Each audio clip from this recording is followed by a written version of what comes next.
نحمده ونستعينه ونستغفره ونعوذ بالله من شرور أنفسنا ومن سيئات أعمالنا.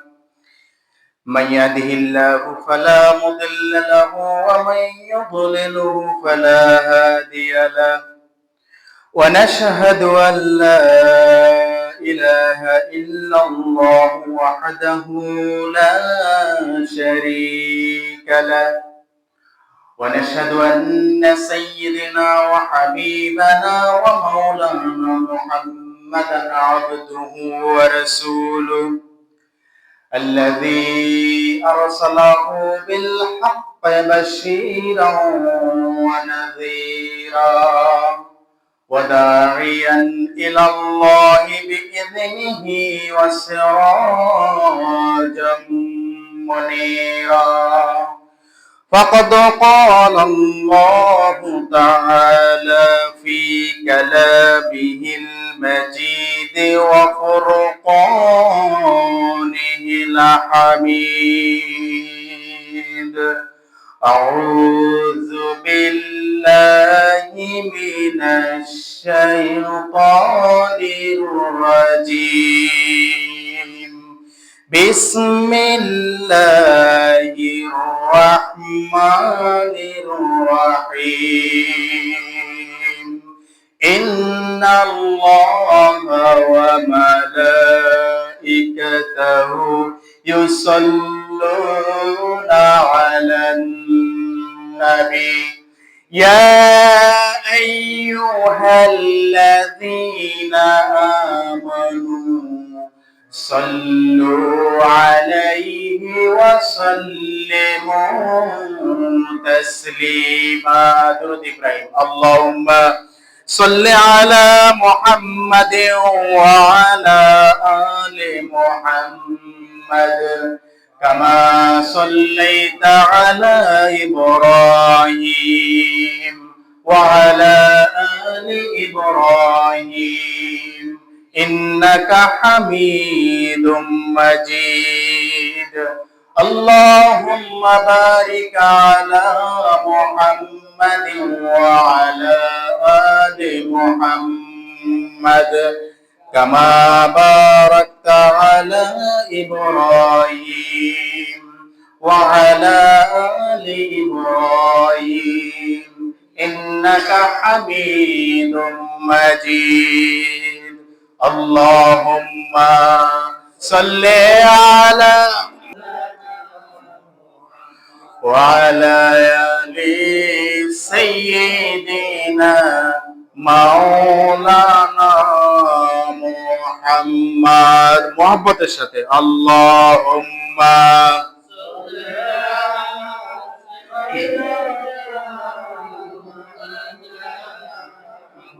وعلى آل سيدنا مولانا محمد بلغ العلا بكماله كشف الدجى بجماله حسنت جميع خصاله صلوا عليه وعليه. درفشانی میں طریقتوں کو دریا کر دیا، دل کو روشن کر دیا، آنکھوں کو بینا کر دیا. بلغ العلا بکمالہ کشف الدجى بجماله حسنت جميع خصاله صلوا عليه وعليه. یہ تیری معراج تھے لوح و قلم تک پہنچا، اور میری معراج ہو کہ مائیں تیرے तेरी कदम तक पहुंचा बलगल उला बिकमालिही हसनत जमीउ खिसालिही सल्लु अलैहि वालिही। मुअज़्ज़ज़ मोहतरम हजरत उलमा इकराम, বাইতুন নূর জামি মসজিদ এলাকার সম্মানিত দিন প্রেমী, ইসলাম প্রেমী, কোরআন প্রেমী, আল্লাহ প্রেমী মুসলমান ইমানদার ভাইয়েরা, পর্দার আড়ালের মা এবং বোনেরা, সম্মানিত এলাকাবাসী, আল্লাহ তাআলার দরবারে আমরা সর্বপ্রথম কালেমাতুশ শুকর আদায় করছি যে আল্লাহ তাআলা আমাদেরকে যথারীতি সুস্থ শরীরে সবার কাছ থেকে, আল্লাহ তাআলার হাজার হাজার বান্দা থেকে বাছাই করে সবার আগে আমাদেরকে জুমা মসজিদে এনে জুমার দিনের যে হক, জুমার দিনের যে স্পেশাল সওয়াব তার অন্তর্ভুক্ত করেছেন। এই জন্য আমরা সবাই সেই মহান রবের দরবারে কালেমাতুশ শুকর আদায় পড়ছি আলহামদুলিল্লাহ। মুআজ্জাজ হাজিরিন, সম্মানিত মুসল্লি ভাইয়েরা, তো আজকে কথা বলবো ইনশাআল্লাহ সমাজের মধ্যে আরেকটা অন্যতম ব্যাধি, অন্যতম একটা ভাইরাস, যেটা সাথে সম্পর্ক রাখলে কোরআনে কারীম আল্লাহ তাআলা সরাসরি ঘোষণা দিয়ে দিয়েছেন, ডিক্লারেশন দিয়ে দিয়েছেন যে সে ব্যক্তি আমার সাথে এবং আমার নবীর সাথে যুদ্ধ ঘোষণা করলো, নাউজুবিল্লাহ। সেরকম একটা ভাইরাস নিয়ে আছে কথা বলবো, যে ভাইরাসের নাম হচ্ছে সুদ। কি বলেন? সুদ। কি বলেন? এটা সামাজিক ভাইরাস কিনা? ভাইরাস। আসুন আজকে আমরা সেই সম্পর্কে শুনবো ইনশাআল্লাহ। পরিষ্কার কিছু কথাবার্তা বলবো, কারণ আল হালালু বায়ানুন ওয়াল হারামু বায়ানুন। হারামও পরিষ্কার, হালালও পরিষ্কার, সন্দেহ কোনোটাতে নাই। এই জন্য আপনাদের সামনে বসেছি। আল্লাহ তাআলা যদি তার এই গোলামকে তৌফিক দান করেন, তাহলে তার অন্যতম একটা বিধান সুদ, যেটা স্বয়ং আল্লাহ তাআলা হারাম ঘোষণা করেছেন, সেই সুদ সম্পর্কে আজকে কিছু কথা বলবো ইনশাআল্লাহ। সম্মানিত হাজরিন, এর আগে আমরা যেটা বলার চেষ্টা করছি সেটা হচ্ছে যে দেখুন, আমাদের দেশে বর্তমানে সবচেয়ে বড় একটা ফিতনা, যেটা এর আগে মানুষ খেয়াল করে নাই, সেটা হচ্ছে যে বাউল আছে না, বাউল চিনেন কিনা? আউল বাউল এগুলো চিনেন? এই যে কি দোতারা একতারা গিটার মিটার কি নিয়া, তবলা নিয়া, চুল একটা এত বড় বড় রাখে, তারপরে চুলের মধ্যেও কতগুলা জট লাগায়, মনে হয় যে এক বছরও গোসল করেন নাই, খবিশ। অথচ তারা তাদেরকে পরিচয় দেয় কি? তারা আধ্যাত্মিক সাধক, সাধু। অথচ আল্লাহ তাআলা কোরআনে বলছেন যে খবিশের সাথে আল্লাহর সাথে কোনো সম্পর্ক নাই, নাউজুবিল্লাহ। তাহলে তারা সুফি সাধক কিভাবে হয়? এরকম আউল বাউল ফাউল এই গ্রুপের একটা লোক, আবুল সরকার খুব সম্ভবত নাম, গত কয়েকদিন থেকে আপনারা শুনেছেন, দেখেছেন পেপার পত্রিকায় খবরে, তাকে নিয়ে তোলপাড়। সে কি বলেছে জানেন? দুঃখ লাগে এই সমস্ত আউল বাউল ফাউল, খোদাদ্রোহী, আল্লাহদ্রোহী, ইসলামদ্রোহী, নবীদ্রোহী এই সমস্ত আউল বাউলের পক্ষে কিছু মানুষ কথা বলে, দুঃখে মানে লজ্জায় আমাদের চোখ উঠাতে পারি না, এমন অবস্থা হয়ে যায়। কি বলেছে সে জানেন? অনেকে তো জানে না, বুঝে না সে কি অপরাধ করেছে, কি বলেছে। অনেকে চিন্তা করে কি এমন সে বলেছে। কি বলেছে এবার শুনেন। আমি নিজে পরে জাস্টিফাই করার জন্য আন্দাজে কোনো কথা যাতে না বলা হয়, বিষয়ভিত্তিক কথা বলছি। এবার শুনুন কি বলছেন। সে বলছে, আপনার সূরা বাকারার মধ্যে আল্লাহ তাআলা বনি আদম সৃষ্টি করার ব্যাপারে যে ফেরেশতাদের কাছে কি জিজ্ঞেস করছেন না? তো এই আবুল সরকার সে বলল যে আল্লাহ তাআলা কি বলছে সে নিজে নাকি বুঝে না, এবং নাউজুবিল্লাহ আমার কথাটা উচ্চারণ করতে আমার শরীর শিওরে ওঠে, আমার লোম দাঁড়িয়ে যায়। সে বলতেছে যে আল্লাহ তাআলা মানে তিনি কি মুখে মানে কথা বলছেন নাকি যেখান দিয়ে আমরা বাথরুম করি সেখান দিয়ে কথা বলছেন? নাউজুবিল্লাহ বলেন। কত বড় স্পর্ধা দেখেছেন আপনি, কত বড় নাফরমান, কত বড় গাদ্দার। সে আল্লাহ তাআলাকে বলছেন যে সে বুঝাতে চাইছে এটা যে ফেরেশতারা যে বলছে যে বনি আদম সৃষ্টি করেন না, করলে তারা দুনিয়াতে ফিতনা ফাসাদ করবে, কিন্তু আল্লাহ তাআলা বলছেন না যে ও ফেরেশতারা আমি যা জানি তোমরা তা জানো না। কিন্তু আল্লাহ তাআলার সিদ্ধান্ত তিনি বনি আদম সৃষ্টি করেছেন কিনা। ওই যে বনি আদম কারা? বনি আদম তো আমি আপনি। ওই আবুল সরকার যে কটূক্তি করেছে সে আবুল সরকার তো বনি আদম নাকি? এখন সে যে এত বড় পাগল, সে যদি বুঝতো যে সেও বনি আদমের মধ্যে অন্তর্ভুক্ত, তাহলে সে কথা বলতে আর একটু খেয়াল করতো না? পরে আমি খোঁজ খবর নিয়ে দেখলাম, যাচাই বাছাই করে দেখলাম ওই লোকটা ক্লাস 5ও ঠিক মতো মনে হয় পাস করে নাই, অথচ এই সমস্ত আউল বাউল ফাউল গুলা কোরআনের তাফসীর করতে যায়। নাউজুবিল্লাহ, কত বড় গাদ্দার, কত বড় স্পর্ধা তাদের। এরপরে দেখেন এবার এই মানে ওই যে একটা কথা আছে না, কেঁচো করতে গেলে কি বের হয়? অজগর বের হয়, আছে কিনা? একটা কথা আছে কিনা? পরবর্তীতে আমি আরেকটু যাচাই বাছাই করে দেখলাম, আরেকটা তার ভিডিও পাইলাম। ওই ভিডিওতে সে মানে কি বলতেছে শুনেন, আহা আফসোস। আল্লাহ তাআলা তাদের ওই যে তারা তো গান বাজনা করে, নাচানাচি করে, করে কিনা? করে। তো তাদের এই নাচ গান বাজনা এগুলাকে জায়েজ করার জন্য দেখবেন আপনি যদি তাদেরকে বলেন এই নাচ গান করছো কেন, এটা তো হারাম, তারা আপনাকে বলবে যে কোরআনের কোন জায়গায় আছে হারাম। এখন নাচ গান এটার ব্যাপারে কোরআনের এক জায়গায় আল্লাহ তাআলা তাও ইনডাইরেক্টলি এটাকে হারামের কথা বলেছেন, কিন্তু শরীয়ত তো শুধু কোরআন দিয়ে সাব্যস্ত হয় না, হাদিস লাগে কিনা? লাগে কিনা? মনে রাখবেন, পরিষ্কার শুনে রাখেন, যারা হাদিস অস্বীকার করে, যারা হাদিস অস্বীকার করে এরা নবীর দুশমন, এরা আল্লাহর দুশমন, এরা রাসূলের দুশমন। নাউজুবিল্লাহ। এজন্য হাদিস লাগবে কিনা? লাগবে। হাদিসকে অস্বীকার করার কোনো সুযোগ নাই। হাদিসকে অস্বীকার করেছে সে ইসলাম থেকে ফারেক হয়েছে, খারিজ হয়ে গেছে, ইসলামে তার কোনো এন্ট্রি নাই। তো এবার শুনেন সে কি বলতেছে যে কোরআন শরীফে সূরা নাস এবং ফালাক আছে তো নাকি?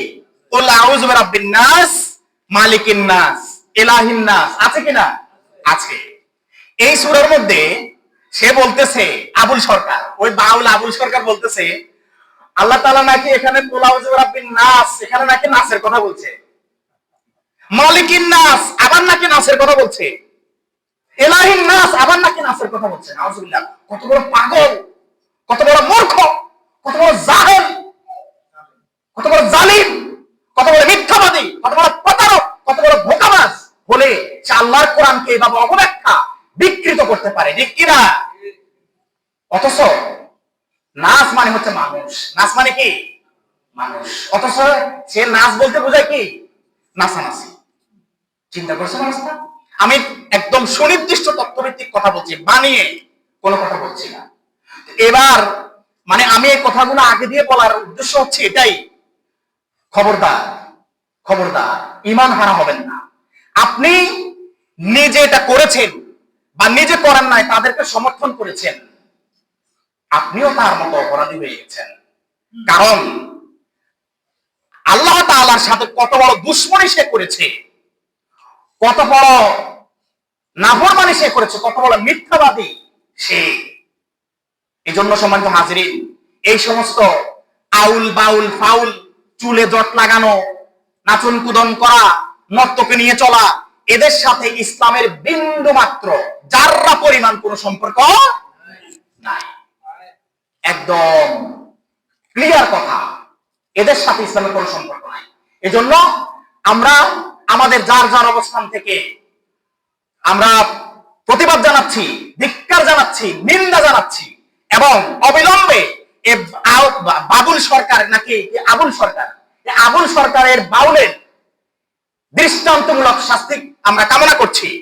সরকারের কাছে আমরা দাবি জানাচ্ছি সরকার যাতে এমন একটা আইন করে যাতে করে মুসলমানদের যেই sentiment, soft corner, soft mind, soft point, এটাতে যাতে কেউ কোনো আঘাত না করতে পারে।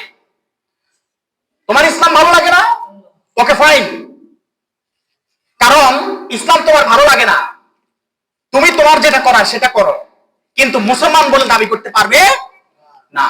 মুসলমান বলে দাবি করতে হলে আমাদের নবী, আমাদের আল্লাহকে কোনো গালি দেওয়া যাবে না, পরিষ্কার কথা।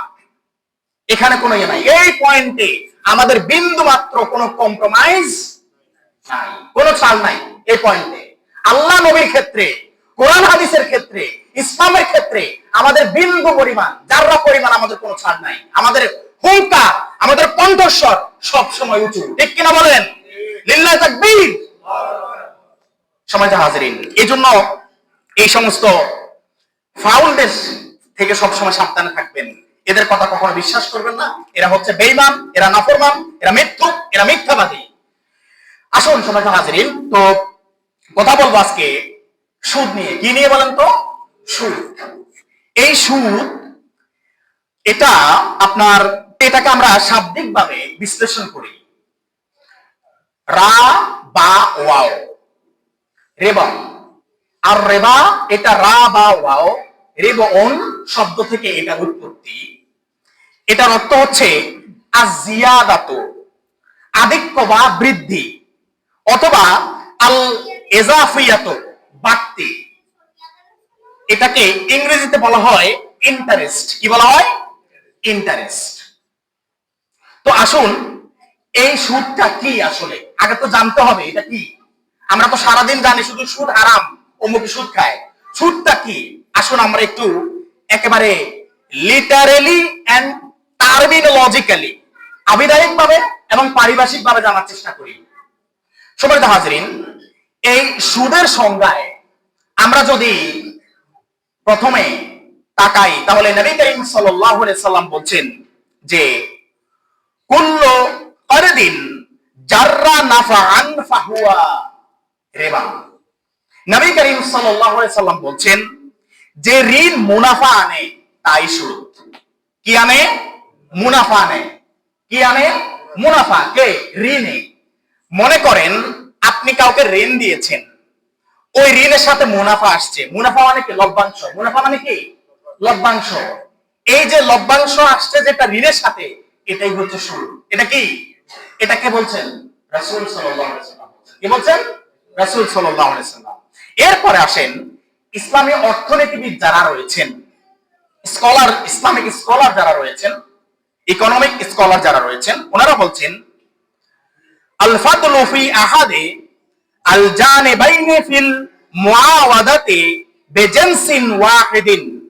একই জাতীয় মালের বিনিময়ে ক্ষেত্রে কোন একদিকের অতিরিক্ত অংশকে সুদ বলে। অর্থাৎ ভালো করে পরিষ্কার করে বুঝে নেন, আমরা তো এতদিন পর্যন্ত আপনারা জানতেন যে শুধু টাকা দিয়ে সুদ, টাকার বিনিময়ে টাকা বেশি নেওয়া কি সুদ, এতদিন এটা জানতেন। আজকে একটু পরিষ্কার বলে দিচ্ছি, আপনারা একটু ভালো করে শুনুন। সুদ হচ্ছে, জেনেস মানে হচ্ছে জিনিস, জেনেস অর্থ কি? জিনিস বা বস্তু। একই বস্তু, যদি বস্তু কি হয়? একই হয়, সেটা টাকা হতে পারে, ধান হতে পারে, চাল হতে পারে, বা যে কোনো জিনিস হতে পারে। আপনি যদি একই জিনিস বা একই বস্তু, একই জিনিস কাউকে দিয়ে শর্ত আরোপ করে দেন যে তুমি আমাকে এতদিন পরে দিবা, তবে এটার সাথে আমাকে লাভ দিতে হবে। মনে করেন আপনি, আমরা তো জানি টাকা দিয়ে, প্রথম আগে টাকা দিয়ে বুঝাই। মনে করেন আপনি কাউকে 10,000 টাকা দিলেন, আপনি বলছেন যে এটা আমাকে 1 বছর পরে দিবা, আর তুমি আমাকে 15,000 টাকা দিবা। 5,000 টাকা কি অতিরিক্ত। এখন নিবে কয় হাজার টাকা? 10,000। দিবে কয় হাজার? 15,000। এই যে অতিরিক্ত যে 5,000, এটা হচ্ছে সুদ। এটা কি? কেন সুদ? কারণ এখানে টাকা দিয়ে টাকা নিচ্ছেন। কি নিচ্ছেন? টাকা দিয়ে টাকা নিচ্ছেন। জিনিস একই, জিনিস একই। আবার আপনি যদি কাউকে 1 বস্তা চাল দিছেন, 1 বস্তা চাল দিছেন, দিয়ে আপনি বললেন যে তুমি আমাকে কার্তিক অগ্রহায়ণ মাসে তুমি আমাকে 2 বস্তা দিবা। কয় বস্তা? 2 বস্তা। শর্ত দিয়ে দিয়েছেন। এই যে কার্তিক অগ্রহায়ণ মাসে যে আপনি এক বস্তা বাড়তি নিচ্ছেন, এটা সুদ। এটা কি সুদ? তাহলে টাকা ছাড়াও সুদ হয় কি না? হয়। কেন হয়? জিনিস এক। জিনিস কি হয়ে গেছে? এক হয়ে গেছে। জিনিস এক হতে পারবে না। দেখেন ইসলাম কত সুন্দর, কত সুন্দর। যদি জিনিস এক না হয়, যদি আপনি জিনিস দুই করে ফেলেন, তাহলে আপনি যদি এখানে লাভবান শোনেন, এটা আর সুদ হবে না, সেটা হয়ে যাবে ব্যবসা। আল্লাহু আকবার। আমার কথা বুঝতে পেরেছেন? এবার আসেন, টাকা দিয়ে বুঝলেন, চাল দিয়ে বুঝলেন, এরপর আসেন ধান। মনে করেন আপনি এই বছরে একজনের থেকে 10 মণ ধান নিলেন। কয় মণ? কয় মণ নিলেন? 10 মণ নিলেন। আগামী বছর আপনি বললেন যে তুমি আমাকে 15 মণ ধান দিবে। কয় মণ? 15 মণ। তাহলে আপনি তো জিনিস এক কিনা, ধান দিয়ে ধান নিচ্ছেন কিনা, এই যে অতিরিক্ত যে 5 মণ বাড়তি নিচ্ছেন, এটাই সুদ। এটা কি সুদ? এই জন্য শুধু টাকা দিয়ে টাকা অতিরিক্ত নেওয়া এটাই শুধু সুদ নয়। জিনিস যদি এক হয়, সেটা যদি আপনি কমতি বাড়তি করেন, এটাই হচ্ছে সুদ। এটাই কি সুদ? এজন্য সুদের সংজ্ঞা হচ্ছে, যদি আপনি একই জিনিসের, একই জিনিস, একই বস্তু যদি আপনি ঋণ দেওয়ার ক্ষেত্রে কম বেশি করেন, তাহলে ওই যে বেশির যে অংশটা, এটাই কি হয়ে যায়? সুদ হয়ে যায়। তাহলে টাকা, চাল, ধান, এরকম আরো যত কিছু আছে, প্রত্যেকটা জিনিস, একই জিনিস কম বেশি করা যাবে না। এই হচ্ছে কি বলেন তো? সুদ। এবার বুঝতে পেরেছেন সুদটা কি আসলে? এটার নাম হচ্ছে সুদ। এরপরে আসুন সম্মানিত হাজিরিন, এই সুদের ব্যাপারে, সুদ যে হারাম, সুদ যে খাওয়া আমাদের জন্য নিষিদ্ধ, সুদ যে খাবে সে যে আল্লাহ এবং আল্লাহর রাসূলের সাথে যুদ্ধের জন্য প্রস্তুত থাকতে হবে। সেটার জন্য কোরআনে আমরা কি কি রেফারেন্স পাই, কি কি দলিল পাই, আসুন আমরা সেখান থেকে শোনার চেষ্টা করি। আল্লাহ রাব্বুল আলামিন সুদকে হারাম করেছেন পবিত্র কোরআনের সূরা আল ইমরানের 130 নম্বর আয়াতে। তিনি বলছেন, ইয়া আইয়ুহাল্লাযীনা আমানু লা তাকুলুর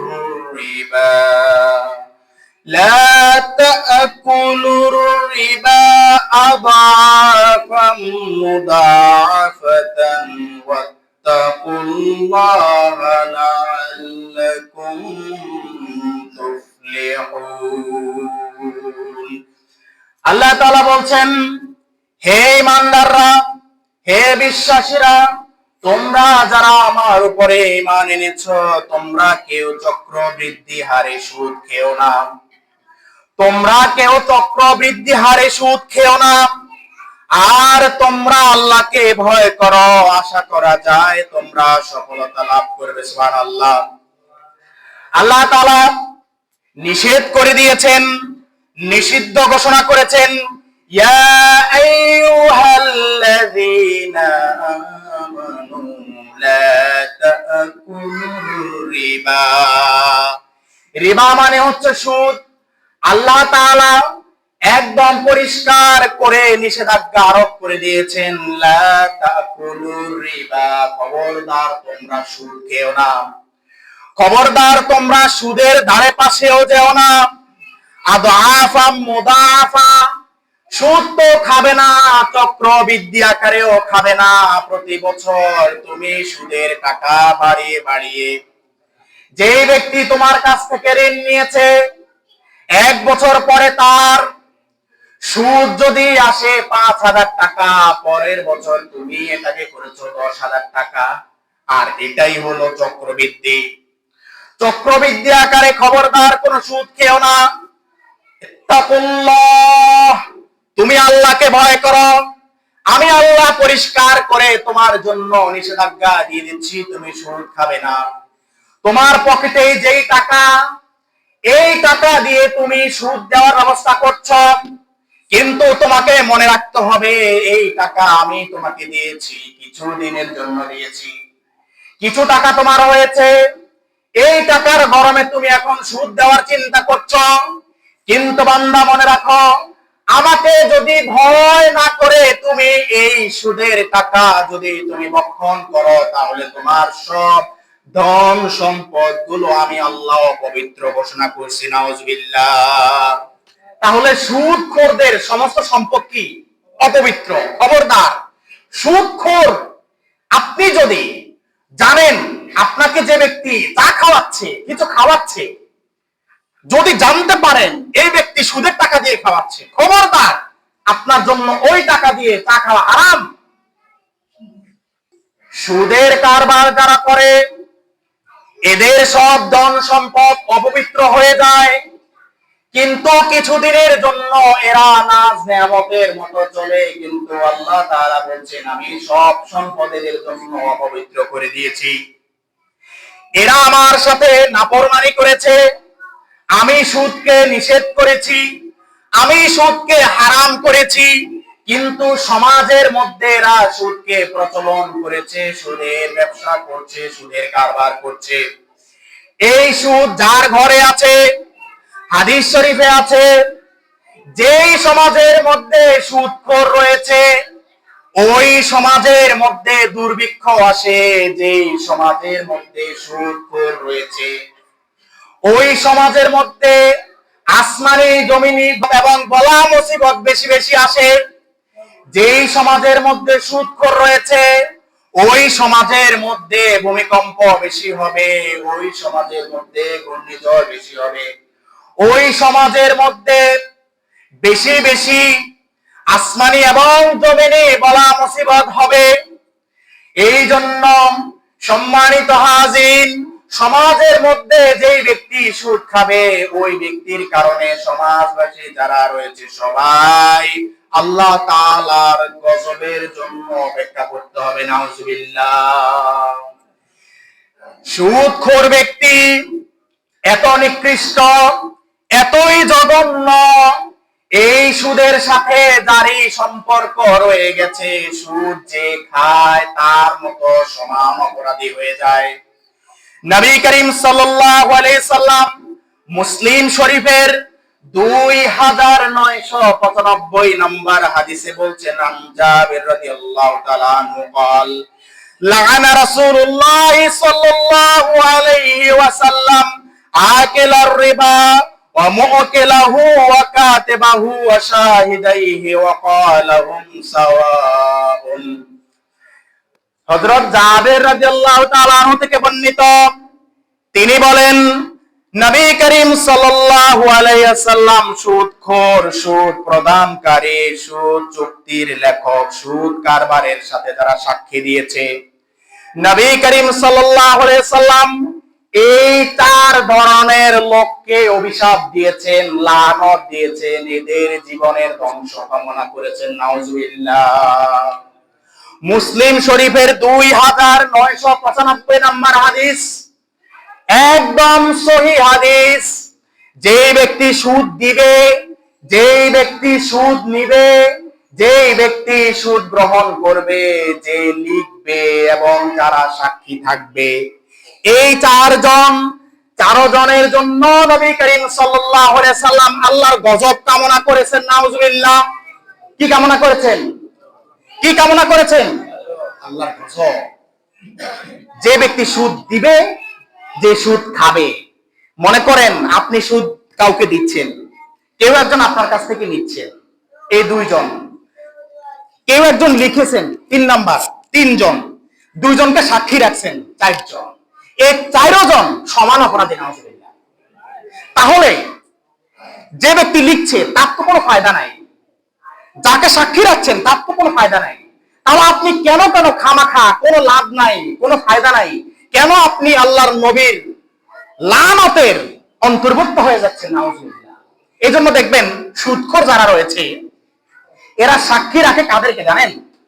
ওই সহজ সরল নামাজি ব্যক্তি যারা আছে, যারা একটু সহজ সরল, বুদ্ধি শুদ্ধি একটু কম, কিন্তু সত্যবাদী, ইবাদত বন্দেগী ঠিক মতো করে, এই সুদখোররা কি করে? এদেরকে সাক্ষী হিসেবে রাখে, কিন্তু ওই যে ব্যক্তি সাক্ষ্যটা দেয় ওই ব্যক্তি আসলে ঠিক বুঝতে পারে না যে আসলে সেও ওই সুদখোরের মতো সমান অপরাধী হয়ে যাচ্ছে। সম্মানিত হাজিরিন, আমি এই সুদের ব্যাপারটা নিয়ে আমি 2টা খুতবা দেব। এই সুদকে সমাজ থেকে দূর করতেই হবে। সুদের টাকা যে টাকার সাথে মিক্স হয়ে গেছে, সব টাকা অপবিত্র হয়ে গেছে। নাউজুবিল্লাহ। সুদের টাকা, সুদের অর্থ যেটার সাথে স্পর্শ করেছে সেই জিনিসটাই অপবিত্র হয়ে গেছে। নাউজুবিল্লাহ। এই জন্য সম্মানিত হাজরিন, সুদখোরদের কোন দাওয়াত আপনারা গ্রহণ করবেন না। কারণ জেনে বুঝে যদি আপনি সুদখোরের দাওয়াতে অংশগ্রহণ করেন, ওই সুদের টাকার করা কেনাকাটা করা বাজার সদাই আপনার খাবার দাবার যদি আপনি খান, তাহলে আপনি আপনার পেটের মধ্যে আগুন ঢুকাচ্ছেন। কি ঢুকাচ্ছেন? আগুন ঢুকাচ্ছেন, জাহান্নামের আগুন ঢুকাচ্ছেন। এরপরে ইবনে মাজা শরীফের 2265 নম্বর হাদিসে নবী করিম সাল্লাল্লাহু আলাইহি সাল্লাম বলছেন, আন আবি হুরায়রা রাদিয়াল্লাহু তাআলা আনহু قال قال رسول الله صلى الله عليه وسلم الربا 70 جوحوبا ايسرها ان ينكح الرجل امه نعوذ بالله। নবী করিম সাল্লাল্লাহু আলাইহি সাল্লাম বলছেন, হযরত আবু হুরায়রা রাদিয়াল্লাহু তাআলা আনহু থেকে হাদিসটা বর্ণিত, তিনি বলছেন সুদের 70টার মতো গুনাহ রয়েছে, এর মধ্যে সবচেয়ে ছোট গুনাহ যেটা, সেটা হচ্ছে নিজের গর্ভধারিণী মাকে বিবাহ করা। নাউজুবিল্লাহ। আমার একটা প্রশ্ন, যারা সমাজের মধ্যে চিহ্নিত সুদখোর, এদেরকে বলবেন এদের আপন মাকে বিয়ে করতে পারবে? পারবে? তাহলে তো প্রতি মুহূর্তে সে আপন মাকে বিয়ে করার যে অপরাধ, নিজের মায়ের সাথে জেনা করার যে অপরাধ, সে অপরাধী হয়ে যাচ্ছে। সে তো মনে করছে আমি তো কয়টা টাকা দিয়ে না কিছু টাকা বাড়তি নিচ্ছি। আপনি মনে করছেন কিছু টাকা বাড়তি নিচ্ছেন, কিন্তু এটা আপনার মনের মতো নয়। পরিষ্কার হাদিস ইবনে মাজাহ শরীফের 2265 নম্বর হাদিসে নবী করিম সাল্লাল্লাহু আলাইহি সাল্লাম বলছেন 70টা গুনাহ রয়েছে সুদখোরের, তার মধ্যে সবচাইতে ছোট গুনাহ যেটা, এটা হচ্ছে নিজের আপন মাকে জুলিল্লাহ। তাহলে বড় গুনাহগুলো কি হতে পারে এটা চিন্তা করেন। সম্মানিত হাজিরিন, যেই সমাজে সুদ যত বেশি থাকবে, ওই সমাজের অভাব জীবনেও কাটবে না। আল্লাহর কসম, হাদিস, পরিষ্কার হাদিস। যেই সমাজে সুদখোর থাকবে, যেই সমাজে সুদের প্রচলন বেশি হবে, সেই সমাজে কখনো বরকত আসবে না, সেই সমাজ থেকে কখনো অভাব দূর হবে না। সেই সমাজের মানুষেরা যাতে সব সময় আল্লাহর আযাব এবং গজবের জন্য অপেক্ষা করে। নাউজুবিল্লাহ। আমার কথা নয় সম্মানিত হাজিরিন, আমার কথা নয়, আমার নবীর কথা, আল্লাহর রাসূলের কথা। এত জঘন্য, এত নিকৃষ্ট সুদ কি মনে করি আমরা? যাতা মনে করি?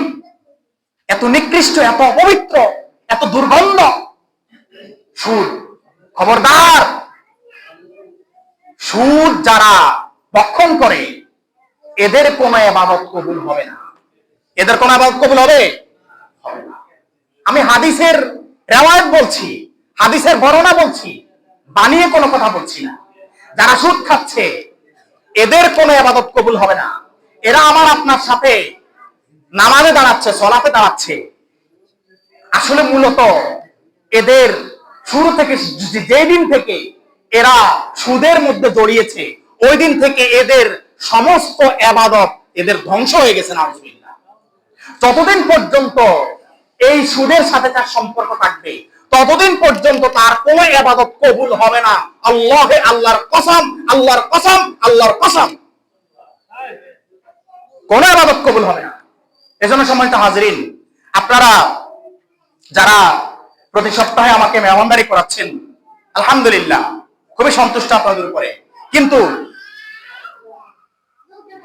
আমার দৃঢ় বিশ্বাস যে সবার যে অর্থ ইনকাম হালাল, আলহামদুলিল্লাহ, কোনো সন্দেহ পোষণ করছি না। তারপরেও আমার করজোর অনুরোধ, আমার অজান্তেও যাতে আমার পেটে কোনো সুদের টাকার বাজার করা জিনিস যাতে আমার পেটে না ঢোকে। কারণ হাদিস শরীফে আসছে, যে ব্যক্তি সুদের টাকার জিনিস নিজের পেটে ঢুকালো, সে নিজের পেটের মধ্যে সাপ ঢুকাইছে, সে নিজের পেটের মধ্যে জাহান্নামের আগুন ঢুকিয়েছে। নাউজুবিল্লাহ। আমি তো আমার জ্ঞান থাকতে, আমার সেন্স থাকতে, আমার পেটের মধ্যে তো আমি জাহান্নামের আগুন ঢুকাতে পারি না। আমার সেন্স থাকতে, আমার অনুভূতি থাকতে আমি তো আমার পেটের মধ্যে সাপ ঢুকাতে পারি না। পারবো বলেন? পারবো না। সময় তো হাজিরিন, তাহলে আজকে আমরা সুদ নিয়ে আমাদের প্রথম পর্বে আমরা কোরআন এবং হাদিস থেকে যা বলেছি, আল্লাহ তাআলা আমাদেরকে সঠিকভাবে বুঝে সুদ থেকে নিরাপদ দূরত্ব বজায় রাখার তৌফিক দান করুন। আল্লাহুম্মা আমিন। হাযা মা ইনদি ওয়াল ইলমু ইনদাল্লাহ। আসসালামু আলাইকুম ওয়া রাহমাতুল্লাহি ওয়া বারাকাতুহু।